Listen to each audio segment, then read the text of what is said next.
तो आज की इस वीडियो के अंदर हम आप सभी के साथ में आपकी क्लास 8 पॉलिटी सब्जेक्ट के चैप्टर नंबर 8 के पार्ट सेकंड को डिस्कस करने वाले हैं। और यार अगर आपने अभी तक हमारे पार्ट फर्स्ट की वीडियो को नहीं देखा और नहीं समझा है तो जाओ एक बार आप उसको देख लो, समझ लो, फिर यहाँ से कंटिन्यू करना।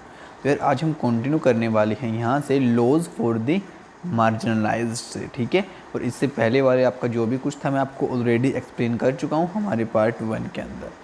तो अब यहाँ पे बोलता है as you have read the government makes laws to protect its citizen yet this is not the only way in which it take action. कि भाई आप सभी को हम पहले ही जान चुके हैं हमारे पार्ट 1 के अंदर कि जो हमारी गवर्नमेंट है वो लॉज बनाती है अपने सिटीजन्स को प्रोटेक्ट करने के लिए, लेकिन यही सिर्फ एक ऐसा तरीका नहीं है जिससे हमारी जो गवर्नमेंट है इन लोगों को प्रोटेक्ट करती है।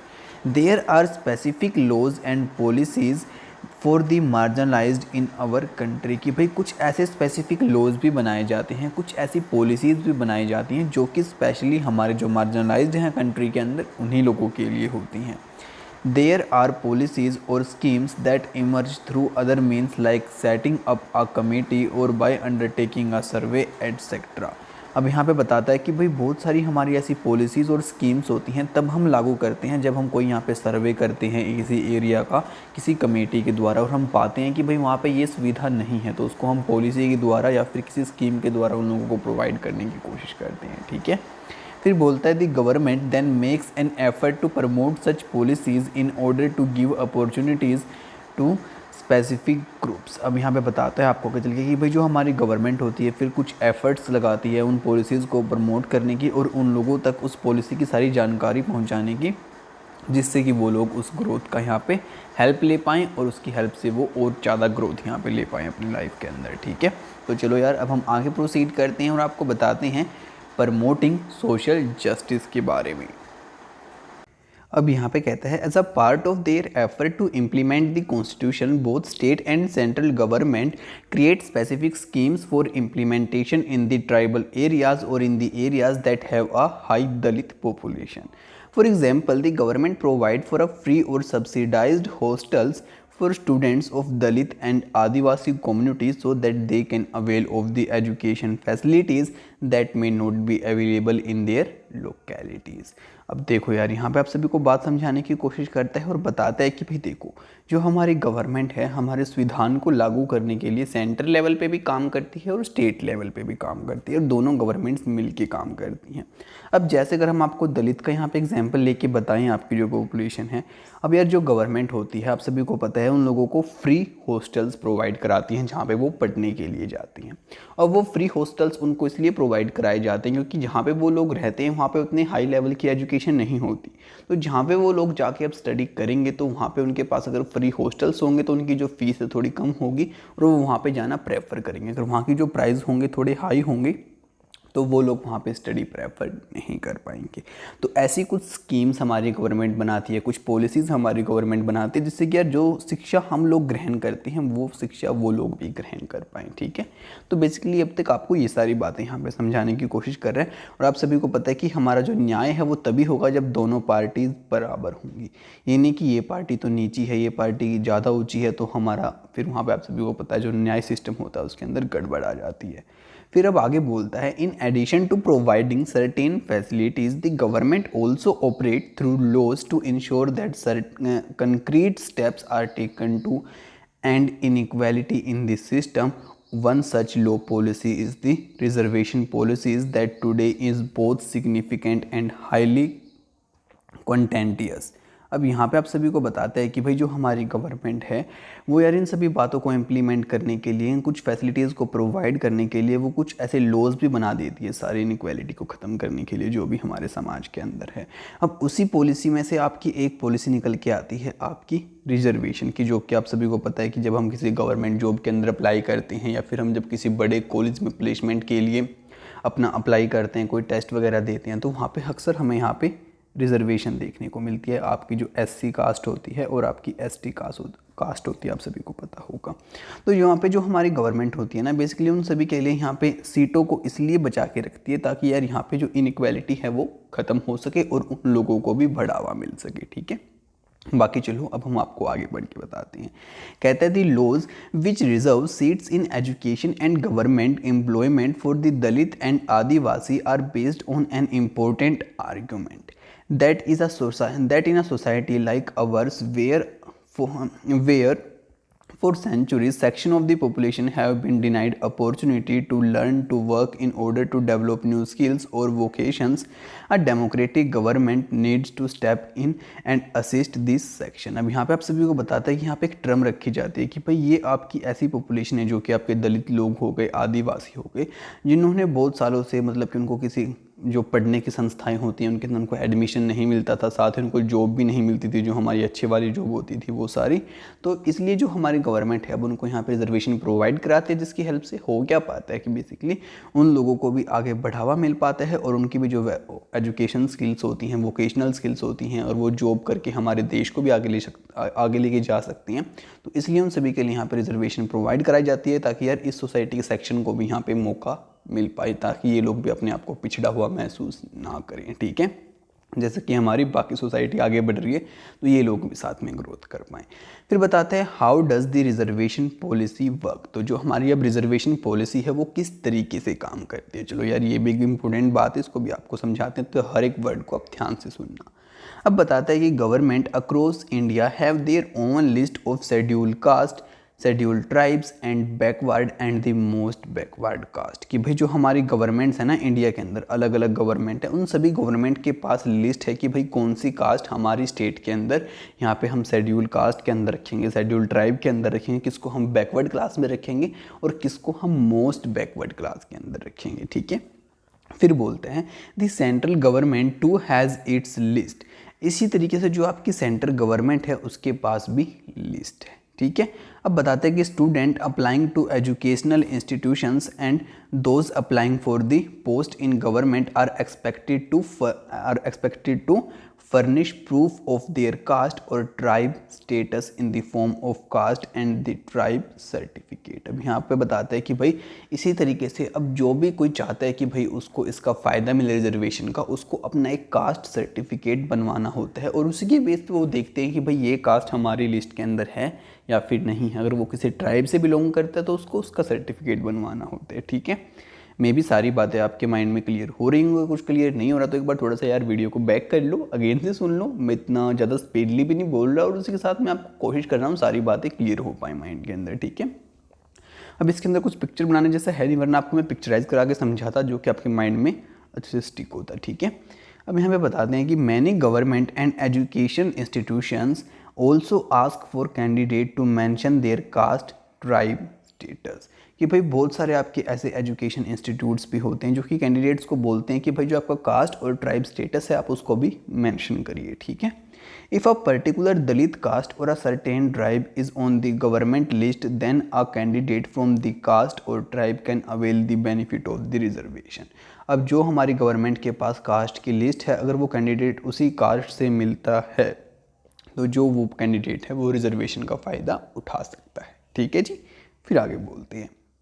कहता है for admission to colleges specially to institution of professional education such as the medical colleges government define a set of cut off marks. This means that not all Dalit and tribal candidate can qualify for admissions but only those who have done reasonably well and secured marks above the cutoff point. Government also offer special scholarship for these students in the class 11th political science textbook. You will read more on reservations for the backward classes। ठीक है, अब यार यहाँ पे आप सभी को basically ये सारी बातें समझाने की कोशिश कर रहा है। सॉरी, 9th है आपका। हाँ जी, तो यार यहाँ पे आप सभी को ये सारी बातें समझाने की कोशिश कर रहा है कि भाई जो आपके बड़े बड़े इंस्टीट्यूट होते हैं, जो कि कॉलेजेस होते हैं, जो हमारी गवर्नमेंट की जॉब्स होती हैं, उनके अंदर हमारे कट ऑफ मार्क्स रखे जाते हैं। ये नहीं कि भाई जितने भी दलित के मेंबर हैं सभी ने अपना फॉर्म भर दिया और कहा कि भाई हमें भी रिजर्वेशन दो, हमें भी रिजर्वेशन दो, ऐसा कुछ नहीं होता। मानो जितने भी, अब मैं आपको यहाँ पर समझाता हूँ, देखो अब मानो 100 दलित पर्सनस ने यहाँ पर किसी फॉर्म के लिए अप्लाई किया। ठीक है जी, अप्लाई कर दिया। अब यहाँ पे आपकी पोस्ट है मेरे ख्याल से, चलो हम 60 मानते हैं। अब यहाँ पे आपकी सीटें हैं 60, लेकिन कैंडिडेट अप्लाई करने वाले कितने हैं आपके 100। ठीक है, उसके बाद फिर क्या होगा, यहाँ पे आपका लिया जाएगा इन लोगों का भी टेस्ट। ठीक है, अब टेस्ट जो होगा उसके अंदर ये रखेंगे कोई कट ऑफ मार्क्स कि भाई इतने मार्क्स से ऊपर जो जो बच्चे लेके आएंगे उनको हम इन 60 सीट्स के अंदर से सीटें प्रोवाइड कर देंगे। तो अब जो जो उस टेस्ट को क्लियर करता जाएगा उसको 60 सीटों में से सीट मिलती जाएंगी। अब सभी को पता है कि यार 100 बच्चे हैं तो कुछ पढ़ने वाले होते हैं, कुछ नहीं पढ़ने वाले होते हैं, कुछ मीडियम होते हैं, तो ये सारी बातें होती हैं, उसी हिसाब से 60 बच्चों को सिलेक्ट कर लेते हैं। तो कुछ ये प्रोसीजर यहाँ पे चलता है, ठीक है। लेकिन यहाँ पे सीन क्या होता है कि जैसे जो जनरल होते हैं ना उनकी कट ऑफ थोड़ी आपकी हाई लगती है। मानो अगर उनकी थोड़ी सी मतलब कि यार उनकी थोड़ी हाई लगती है, और जो आपकी ये SC ST और ये बैकवर्ड वाले होते हैं इनकी थोड़ी आपकी कट ऑफ नीचे जाती है। बाकी इसके बारे में आप ज़्यादा स्टडी करेंगे जो आपका रिजर्वेशन सिस्टम होता है आपकी क्लास 9th के अंदर। तो अभी के लिए आप इस सभी बातों को सिर्फ इतना समझिए, ठीक है। अब यहाँ पे आगे आप सभी को कहता है कि state one reason why you think reservation play an important role in providing social justice to the Dalit and Adivasi. कि भाई आप हमें कोई भी एक ऐसा कारण बताइए जिसके उस पर आप कह सकते हैं कि भाई जो रिजर्वेशन है बहुत ही इम्पोर्टेंट रोल प्ले करती है, सोशल जस्टिस करती है, मतलब कि एक अच्छे तरीके से जो दलित लोग हैं, आदिवासी लोग हैं उनके साथ में, ठीक है। अब यहाँ पे आप सभी को बोलते हैं list of schemes, what is this scheme about, वो स्कीम किसके बारे में है, how do you think it will help promote social justice, और ये किस तरीके से आपका जो हेल्प करती है सोशल जस्टिस को प्रमोट करने में। तो सबसे पहले हमारे पास इन लोगों ने दे रखी है स्कॉलरशिप फॉर स्टूडेंट्स, उसके बाद लिखी हुई है यहाँ पे आपकी स्पेशल पुलिस स्टेशंस, उसके बाद यहाँ पे लिखा हुआ है special scheme for the girls in the government schools, ठीक है। उसके बाद ये जो बाकी आपके बचे हुए हैं इनको आपको खुद से फिल करना है, ये आपका ऐसा होमवर्क है और पीछे भी आपको यहाँ पे गिवन है, ठीक है। तो आपका होमवर्क दिखता हूँ मैं, जो जो बच्चे होमवर्क करते हैं ना वो बड़े अच्छे बच्चे हैं, तो यार आप भी होमवर्क किया करो, अच्छा होता है। आप कुछ भी लिखो, एक बात बताओ, आपने गलत लिखा तो मैं आपको बताऊँ दूंगा कि बेटा आपने गलत लिखा, उसको सही करो, इससे यार आपकी इंप्रूवमेंट होगी। अगर आप कुछ करेंगे नहीं, बिल्कुल ऐसे आराम से बैठेंगे, वीडियो देख ली, हाँ जी हो गई बात, तो यार ऐसे नहीं होता है, ठीक है ना। थोड़ा खुद से भी एफर्ट लगाना पड़ता है। मैं आप सभी के लिए अब इतने एफर्ट लगा रहा हूँ ना, तो आपका भी बनता है, ठीक है। अब यहाँ पे ना तो आपको बुक परचेज़ करने की ज़रूरत पड़ रही है, और मतलब कि ना चीज़ों को ज़्यादा समझने की कोशिश करने की ज़रूरत पड़ रही है, आपको मैं साथ के साथ समझा दे रहा हूँ। और आपको ये भी ज़रूरत नहीं पड़ रही है कि आप बार बार गूगल पे चेक करो इस वर्ड का मीनिंग क्या है, या फिर कुछ बच्चे डिक्शनरी लेके बैठते हैं कि भाई इसका मीनिंग क्या है, इसका मीनिंग क्या है, तो वो सारी बातें साथ साथ में आप ही क्लियर कर रहा हूँ। और बुक रीडिंग की आप एक हैबिट बनाएंगे तो अच्छा रहेगा आपके लिए, जैसे मेरे साथ साथ पढ़ेंगे तो आपकी हैबिट बन जाएगी टिल द टाइम कि आपकी ये वाली क्लास एंड होती है, उसके बाद नेक्स्ट वाली क्लास में आप साथ रहेंगे, तो आपका ही बेनिफिट है इसके अंदर, ठीक है। उसके बाद अब आगे कहता है you may have read Kabir poem in your language text book, Kabir was a 5th century, क्या एक मिनट सॉरी, हाँ 15th century poet and weaver who also belong to the Bhakti tradition. कि भाई आपने कबीर के बारे में ज़रूर पढ़ा होगा, जो कि आपकी हिंदी की टेक्स्ट बुक है उसके अंदर। तो जो आपके कबीर जी थे वो आपके 15th सेंचुरी के एक पोइट थे, और वो साथ ही यार आपका जो वीवर थे, यानी कि बुनाई वगैरह का काम होता है ना कपड़े का, वो करते थे, ठीक है। और वो इसी के साथ साथ आपके भक्ति ट्रेडिशन से भी बिलोंग करते थे। फिर कहते हैं Kabir poetry spoke about his love for the supreme being free to. अब कहते हैं Kabir poetry spoke about his love for the supreme being free of ritual and priest. कि भाई आपने जो कबीर की पोएम्स हैं वो सारी पढ़ के देखे होंगे, तो कबीर जी क्या कहते हैं कि भाई जो हम भगवान की पूजा पाठ करते हैं, या फिर जो हम बीच में ये हमारे पुजारी वगैरह होते हैं इनका सहारा लेते हैं, तो ये बात गलत है। हमें जो हमारा सीधा भगवान है उसको अपने मन में रखना चाहिए, और मन में ही उसका सुमिरन करना चाहिए, ठीक है। तो ऐसा कुछ कबीर जी बोलते हैं, मैं नहीं बोल रहा हूँ, ठीक है। उसके बाद अब आगे बोलता है कि it also expresses his sharp and pointed criticism of those he saw as powerful. Kabir attacked those who attempted to define individuals on the basis of their religion and caste identity. इसी के साथ साथ जो आपके powerful लोग थे कबीर, उनको भी टारगेट करते थे, साथ ही यार जो आपके कबीर थे उनके ऊपर भी अटैक करते थे। अब अटैक से मतलब ये नहीं, उनके साथ में वो लोग झगड़ा करते थे। यहाँ पे अटैक से मतलब है कि भाई कोई पोइट्री के द्वारा या फिर किसी कहानी के द्वारा उस बंदे को यहाँ पे आपका रेफर करना, ठीक है। अब यहाँ पे बताता है कि जो कबीर थे वो यहाँ पे भाई बहुत सारे उन लोगों से भी मतलब अटैक करते थे जो कि आपके धर्म के बेस पे, किसी कास्ट के बेस पे लोगों के बीच में भेदभाव करते थे। In his view every person had the ability to reach the highest level of spiritual salvation and deep knowledge within themselves through their own experience. उनका ये मानना था कि भाई कोई भी इंसान अपनी एबिलिटी को बहुत ऊंचे लेवल तक लेके जा सकता है, यानी कि अपने आप को बहुत ऊंचे लेवल तक लेके जा सकता है, वो चाहे स्पिरिचुअल लेवल पे हुआ या फिर नॉलेज के लेवल पे हुआ, ठीक है। अब स्पिरिचुअल होता है आपका भगवान से जुड़ा हुआ, उन चीज़ों पे ऊपर लेके जा सकता है, या फिर जो नॉलेज वगैरह होती है उसमें ऊपर लेके जा सकता है, वो अपने एक्सपीरियंस के बेस पे। ये अब उसको कोई रोक नहीं सकता, उसकी कास्ट रिलीजन ऐसे कोई उसको रोक नहीं सकता। अब बोलते हैं his poetry brings out the powerful idea of equality of all human beings and their labour. He writes about valuing the work of the ordinary porter, the weaver and the women carrying the water pot. अब यहाँ पे बताता है कि भाई इसकी जो सारी पोएम्स होती थी ना, वो यहाँ पे इनइक्वालिटी को ख़त्म करने के तरीके से हमें रेफरेंस देती थी और वो इक्वालिटी को बढ़ावा देती थी, ठीक है। उसी के साथ में यहाँ पे बताता है कि भाई ये कहते थे कि भाई सभी का जिसका भी काम होता है आप हर एक काम की वैल्यू करो, यानी कि जो लेडीज़ यहाँ पे पानी का मटका उठाती है उसके काम की भी वैल्यू है, जो यहाँ पे आपके जो दरिया वगैरह बुनाई करते हैं उसके काम की भी वैल्यू है, और जो कुम्हार आपका घड़ा वगैरह बनाता है उसके काम की भी वैल्यू है। आप किसी के काम को यहाँ पे छोटा या फिर किसी के काम को बड़ा मत समझो, ठीक है। उसी के साथ अब आगे बोलता है that in his poetry becomes the basis of understanding the entire universe. His direct, courageous challenge inspired many, and even today Kabir poetry is sung and appreciated by Dalit marginalized groups and those critical of the social hierarchies in the UP, Rajasthan, Punjab, Madhya Pradesh, Bengal, Bihar and Gujarat. अब हमें बताता है कि भाई जो इनकी poetry थी उनकी अंडरस्टैंडिंग की गई और इंटायर यूनिवर्स के अंदर इसकी पोइट्री फैली। हमें उसके साथ बताता है कि भाई जो इसके डायलॉग्स थे, इसकी पोइट्री है, उनको आज भी गाया जाता है आपकी बहुत सारी स्टेट्स के अंदर। यहाँ पे कुछ स्टेट्स के आपको नेम दे रखे हैं, आप इनको पढ़ सकते हैं।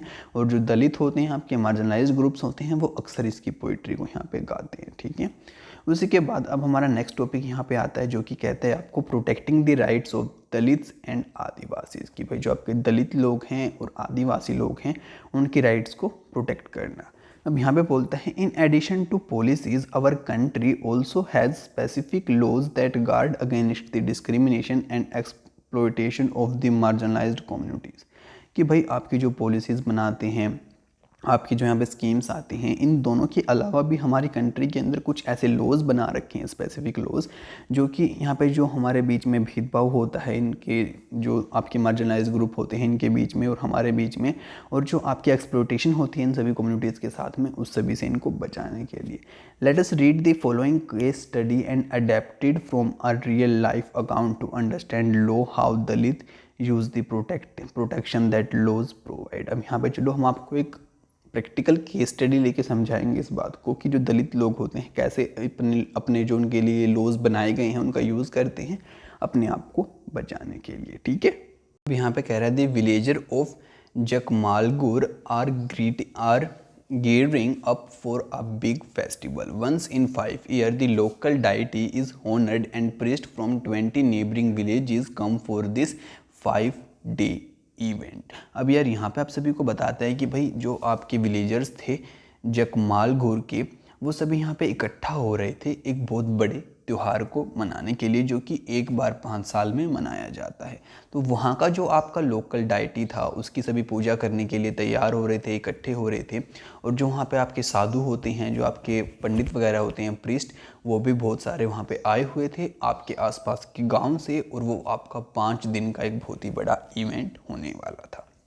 फिर बताते हैं the ceremony begins with a member of Dalit community washing the feet of all the priest and then bathing in the water used for this. अब यहाँ पे आप सभी को बताता है कि भाई अब जो आपका ये सारा सिस्टम अब स्टार्ट हुआ, ये जो आपकी सेरेमनी स्टार्ट हुई, वो स्टार्ट हुई आपका जब एक दलित कम्युनिटी के मेंबर ने वहाँ पे जितने भी वहाँ पे पुजारी वगैरह आए हुए थे उन सभी के जो पैर थे उनको वॉश किया, फिर उसी पानी के अंदर खुद से नहाया, तो फिर आपकी स्टार्ट हुई।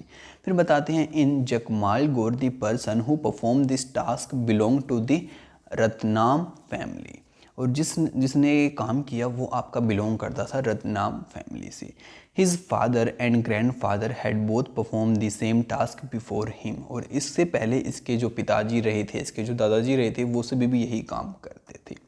Though they were never allowed to enter the temple, this ritual was viewed as a great honor bestowed on them on this special occasion. अब यहाँ पे बताते हैं कि भाई इनको वैसे तो मंदिर के अंदर कभी भी जाने नहीं दिया जाता था, लेकिन ये जो टास्क था ये हर बार इन्हीं के परिवार का जो मेंबर था वो करते थे और इसकी काम के लिए इनकी बहुत सराहना भी की जाती थी। फिर बताते हैं now it was the Ratnam was all of 20 year studying engineering in the nearby college he refuse to perform the ritual. अब यहाँ पे बताते हैं कि भाई रत्नाम फैमिली में अब की बार रत्नाम की खुद की बारी आ चुकी थी यही काम करने की कि भाई उनके चरण पहले धो और फिर उसी पानी के अंदर नहाओ, लेकिन वो यहाँ पे स्टडी करता था आपके इंजीनियरिंग कॉलेज के अंदर जो कि पास ही किसी शहर के अंदर था। अब उसने मना कर दिया इस रिचुअल को परफॉर्म करने से कि भाई मैं ऐसा कुछ नहीं करने वाला। He said that he had no faith in the practice and that his family members were forced to perform this ritual because they were Dalit। अभी हमें बताता है कि भाई वो उसने ये बात कही कि भाई मेरा इस बारे में ऐसा कुछ भी मानना नहीं है जो कि मेरे परिवार वाले मजबूरन इस चीज़ को करते हैं, क्योंकि यहाँ पे भाई हम दलित लोग हैं तो हमारा ही ये बनता है काम करना, इस वजह से। फिर Ratnam refusal angered both the powerful caste in the village and some families from his own community।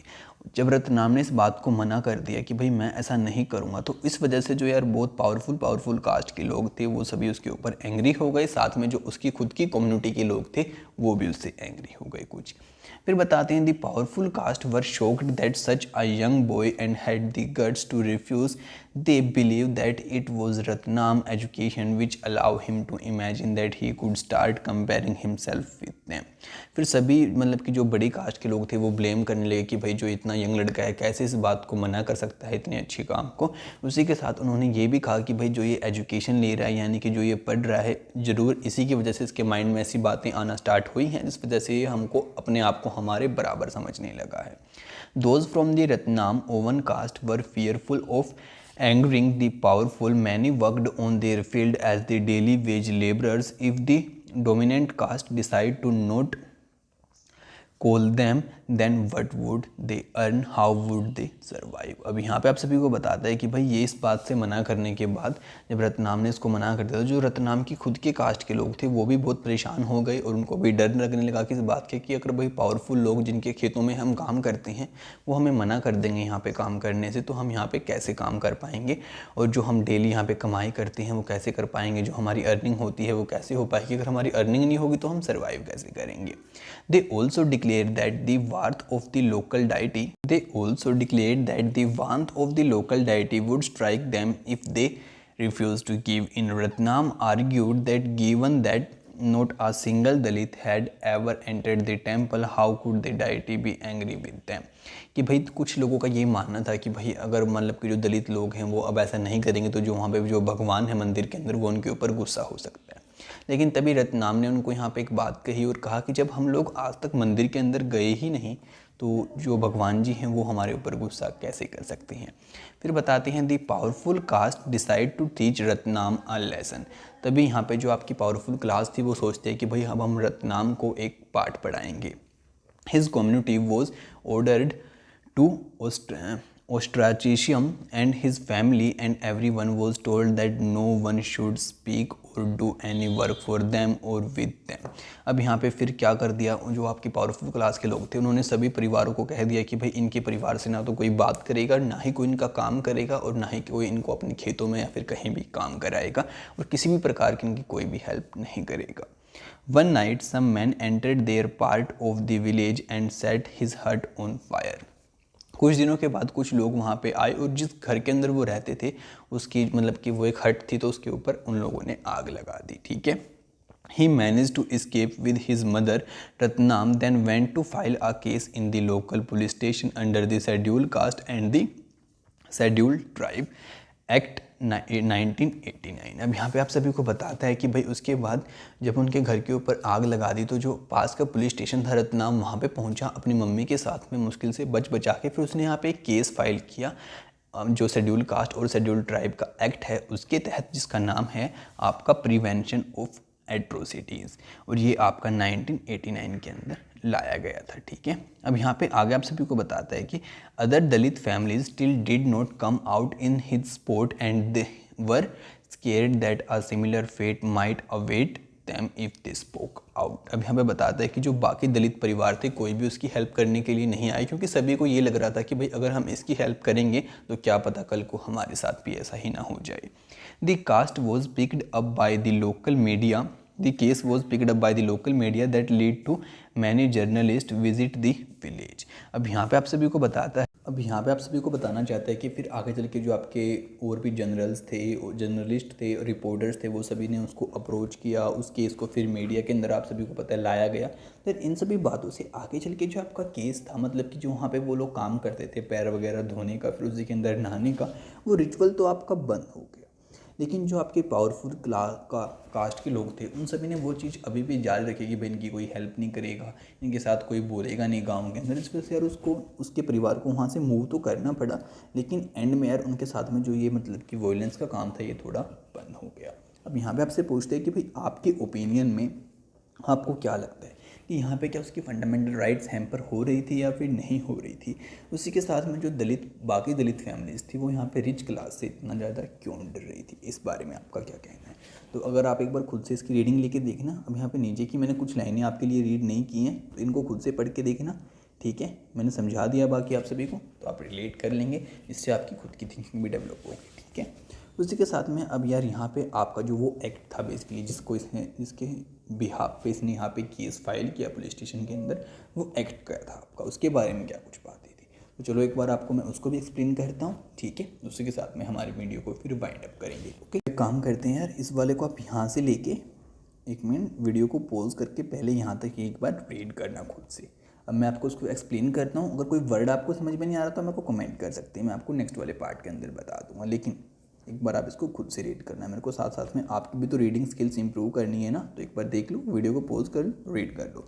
मैं 3 तक वेट करता हूँ ताकि पॉज कर लेंगे आप 1 2 3, ठीक है। अब मैं आपको बताता हूँ, जैसे कि भाई यहाँ पे आपका जो रत्नाम था उसने हमारे लॉ की हेल्प ली यहाँ पे केस को फाइल करने के लिए, जो उसके साथ में यहाँ पे वॉयलेंस हो रही थी इस तरीके की, वही उस सभी को रोकने के लिए। और इसी बेस पे जो हमारा ये एक्ट है वो भी बनाया गया था। ये आपका 1970s के करीब का और 1980s के करीब का टाइम था, जबकि आपके जो ये जैसे कि आपका रत्नाम था, कुछ ऐसे ही लोग थे दलित के आदिवासी कास्ट के जिनके साथ में ऐसा कुछ बुरा होता था। तो अब उन लोगों ने डिमांड करना स्टार्ट कर दिया कि भाई जो हमें भी यहाँ पे इक्वली समझो, हमें भी यहाँ पे यार जो हमारी कास्ट के काम होते हैं उनसे आगे बढ़ के कुछ काम करना है, अपने देश के लिए करना है, हमारे लिए करना है, अपने कम्युनिटी के लिए करना है, तो हमें भी इनके इक्वल समझो, हमें भी यहाँ पे एजुकेशन लेने की पूरी आज़ादी दो, हमें भी यहाँ पे जॉब चाहिए। तो उन लोगों ने भी यहाँ पे डिमांड रखनी स्टार्ट की। उसी के साथ में जो आदिवासी लोग थे वो भी कहने लगे कि भाई जो हमारी लैंड्स हैं हमें वापस करो, जो हमारे जंगल थे या हमारे फॉरेस्ट होते थे वो हमें वापस करने की आप कोशिश करो, ठीक है। तो इस बात से आप सभी को पता है कि अब जो आपके दलित हो गए, आदिवासी हो गए, आपकी इनको नीची कास्ट समझा जाता है, तो ये दोनों अब डिमांड कर रही हैं कि हमें भी यहाँ पे इक्वली समझो। किनके इक्वली समझो, जो आपकी अपर कास्ट है उनकी इक्वली समझो, ठीक है। तो अब जाहिर सी बात है, अब आप सभी को भी पता है कि ये यार इस लेवल पे हैं, ये इस लेवल पे हैं, अब ये ऊपर आने की कोशिश करेंगे तो इनको तो बुरा लगेगा ना। तो इन लोगों ने इनके साथ में यहाँ पे वॉयलेंस करना स्टार्ट कर दिया, यानी कि अब इनके बीच में यहाँ पे मार पिटाई होने लगी। तो इस सभी को देखते हुए, इन सारी बातों को समझते हुए फिर आगे चल के हमारे ये एक्ट आया आपका, ठीक है। तो यहाँ तक बेसिकली आप सभी को ये बात कन्वे करने की कोशिश किया। अभी इस पोएम को रीड करेंगे हम हमारे नेक्स्ट पार्ट के अंदर, ठीक है। बाकी अगर अभी भी आपका कोई डाउट बचता है या फिर आपको पूरी हमारे आज की इस वीडियो के अंदर कोई भी बात समझ में नहीं आई है तो कमेंट बॉक्स किसके लिए आ रही है, आप ही सभी के लिए तो है। फटाफट से कमेंट करो, अपने डाउट्स बताओ, हम आपकी पूरी हेल्प करेंगे। लेकिन डाउट आपके जेन्युइन होने चाहिए, अगर जेन्युइन होंगे तो हम आपकी पूरी हेल्प करेंगे। कमेंट बॉक्स आप सभी के लिए है, इंस्टा आईडी पे आप आ सकते हैं, मेरे से चैट करके अपने डाउट्स को डिस्कस कर सकते हैं। उसी के साथ में अगर आपको फेसबुक पे कंफर्टेबल है तो फेसबुक पेज का भी लिंक है, वहाँ पे आप कमेंट करके पूछना, फिर मैं आपको खुद से मतलब कि मैसेंजर पे इंसिस्ट कर लूँगा। उसी के साथ में ट्विटर अकाउंट आप सभी के लिए पड़ा है यार, ईमेल आप सभी के लिए, सभी का लिंक डिस्क्रिप्शन बॉक्स में यार, सभी का। आपकी हेल्प के लिए हम बिल्कुल पूरी तरीके से तैयार हैं और हमें कुछ नहीं चाहिए। अगर आप सभी को वीडियो अच्छी लगी है तो इसको अपने फ्रेंड्स के साथ में शेयर करना बिल्कुल भी मत भूलना, जिससे कि उनकी भी हेल्प हो पाए, उन्हें भी नॉलेज मिल पाए।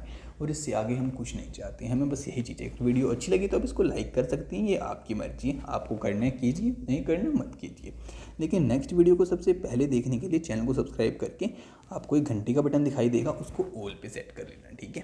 तो आपसे मिलते हैं नेक्स्ट वीडियो में बहुत जल्दी है, तब तक के लिए माय फ्रेंड्स, बाय बाय।